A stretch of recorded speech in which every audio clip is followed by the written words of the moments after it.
Imagine a world where the authorities don't just control people through laws or force, but through a TV screen. Sounds familiar? Today, we're diving deep into the dark universe of the Hunger Games to explore how media can become the absolute backbone of a totalitarian regime. We'll uncover the tactics they use to subjugate our minds, manipulate us into passivity, and sometimes even make us believe in and cheer for an oppressive government. Hi, it's Captain Spoiler here, overthinking pop culture, and we're about to dive deep into spoiler territory, so consider yourself warned.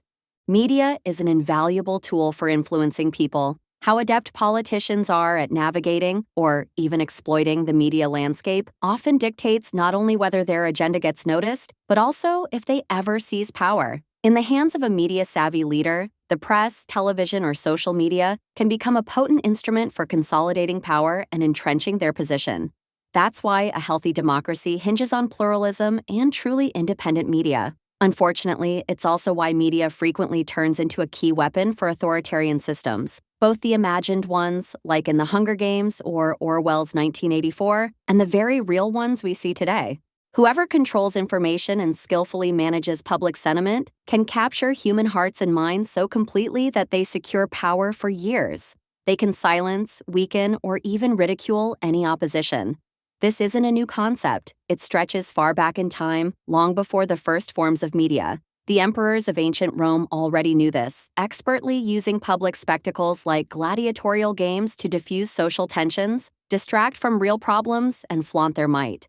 This approach was known as panem et circenses, or bread and circuses, a cynical summary of what the populace needed to be provided with for easy manipulation. It's no coincidence that the fictional state in the Hunger Games is named Panem, a clear nod to this political philosophy that heavily inspired the series' world.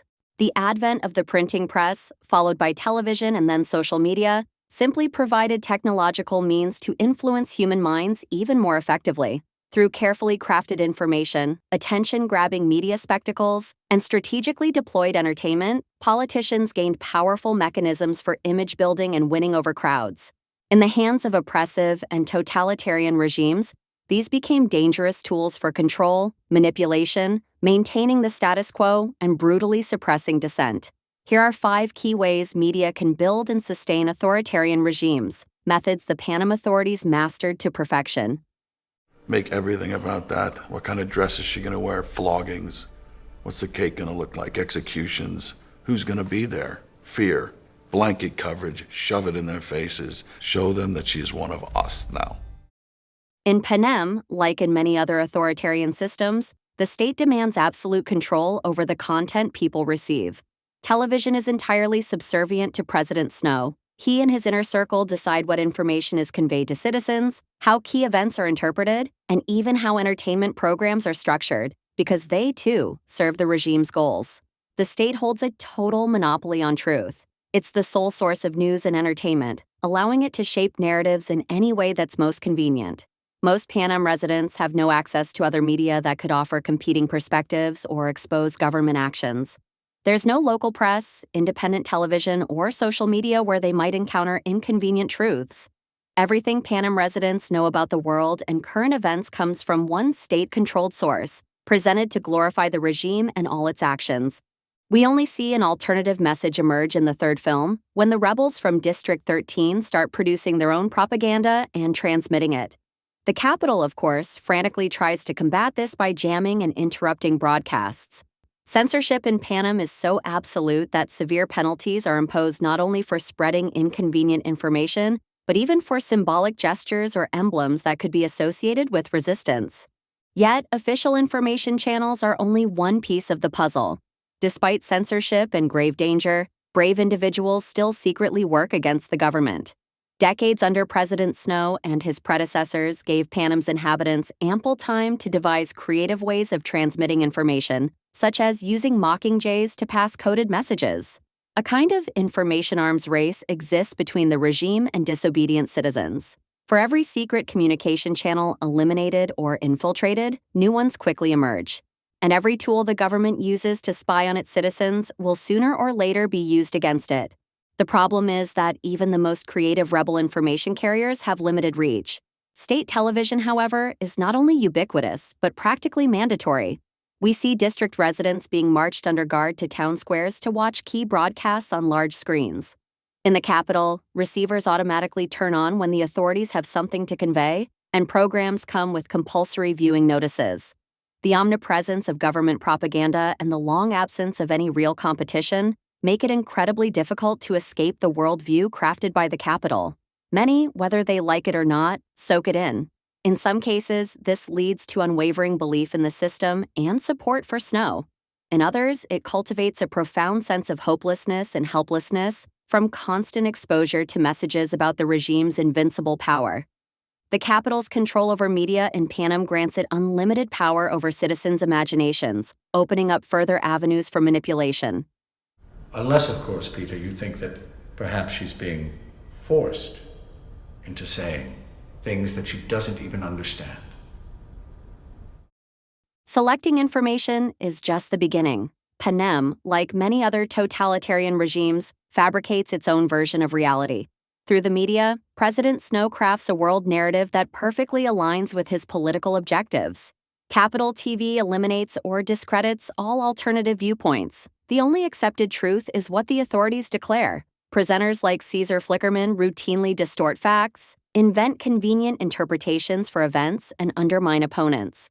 Whenever something happens that's too significant to ignore, the state propaganda machine quickly invents its own meanings, regardless of logic or facts. The goal is simply to appeal to the masses and nip any potential doubts in the bud.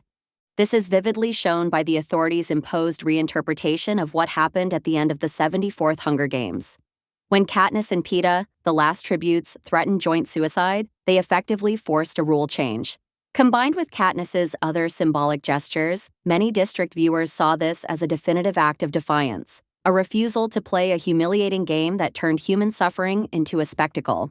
President Snow couldn't allow Katniss and Peeta to become symbols of rebellion and inspire disobedience. So, under threat of death, he forced them to continue their act as star-crossed lovers. Through the entire media apparatus, he attempted to impose an interpretation that emphasized their great love and their refusal to lose each other. This symbolic gesture of defiance against inhumane violence was to be stripped of its meaning and turned into something far more trivial and non-threatening. The teenage love story was meant to distract from growing social unrest and portray Katniss and Peeta as merely self-absorbed. In later films, we repeatedly see how Snow and his allies manipulate reality, twisting the meaning of words and gestures, reinterpreting events, and reversing the roles of perpetrator and victim. They try to discredit figures like Katniss and Peeta, whom the people perceived as heroes. They want to implicate them in lies, portray them as naive and manipulated, ruin their credibility, and thereby strip society of unifying symbols. This distortion of reality intensifies significantly when the rebellion erupts and District 13 starts an armed conflict. Rebels are portrayed in the media as terrorists and barbarians, as foreign threats to capital prosperity and way of life. If you can't show someone as weak, you must portray them as depraved. You must redirect societal fear, discontent, and doubts toward a common enemy fabricated by the media. The omnipresence of this propaganda and years of the regime's media experience in twisting reality make many people believe what they see on screen. And when they can't verify this information from other sources, it's incredibly difficult to defend themselves against the propaganda and challenge the truths President Snow feeds them. Panem is, of course, a metaphor, an exaggerated example. In today's digital world, it would be challenging to completely cut people off from all alternative information sources, though some countries certainly try. But what's unsettling is that today, you don't even need to deny people access to other media. It's enough to completely undermine their credibility, ridicule them, and flood them with conspiracy theories and distorted interpretations. Every day, we see this in many countries where certain media outlets have firmly attached themselves to political factions, tirelessly churning out party-line propaganda. Even in countries with free speech, we now live in such information bubbles that people on different sides of the political spectrum find it increasingly difficult to agree on basic facts or concepts. Our realities are diverging, as if we come from different planets. All this means that social trust dies, along with trust in the media, or at least in those outlets that dare to say anything contradicting our viewpoint. It didn't take violence to achieve this. Years of pouring polarizing narratives were enough for many of us to lose or reject critical thinking skills, much like the self-absorbed Capitol residents who simply don't care what's truly happening in the districts. Let me ask you one final time. What are the Hunger Games for? What the Panem authorities perfected is using mass entertainment to control social moods and keep people in fear of the state's power. Every year, the Bloody Hunger Games are organized, where teenagers from all districts are forced to fight to the death in a special arena for the amusement of Capitol residents. Inspired by gladiatorial combat, the terrifying tradition of the Hunger Games dates back so far that for most Panem residents, it's a constant, inescapable part of reality. This macabre spectacle, broadcast nationwide, combines the pragmatic cynicism of Roman games, designed to distract from real state problems, with the familiar pornification of human suffering seen in modern reality shows, true crime podcasts, and even on the news. Tributes, children and teenagers ripped from their homes and families, condemned to brutal public death in the arena in the name of collective responsibility for a decades-old rebellion, for a few days before the games are treated like celebrities. Before the state, through other children, kills them in front of the entire country, it first transforms them into an attractive media product, dresses them in extravagant costumes, strips them of privacy, and thrusts them into the role of that season's media sensation. Just as gladiators became stars in ancient Rome, tributes become objects of media interest and public fascination.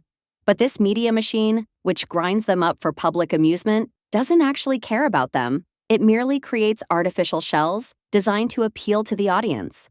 In a way, the tributes are treated like a circus sensation or animals on display at a zoo.